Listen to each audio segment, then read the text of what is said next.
Hey everyone, welcome back to our channel.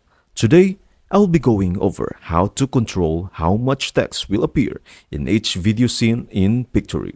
So let's get started. To master the art of balancing text and visuals in your video scenes with Pictory's smart controls. Avoid overwhelming scenes with excessive text that overshadows your visuals. Maintain the perfect harmony. Here's how you can control text appearance in each scene. Step 1. Start at the home page. Click on the Script to Video option. Step 2. In the script editor, locate Scene Settings at the top right corner. Step 3.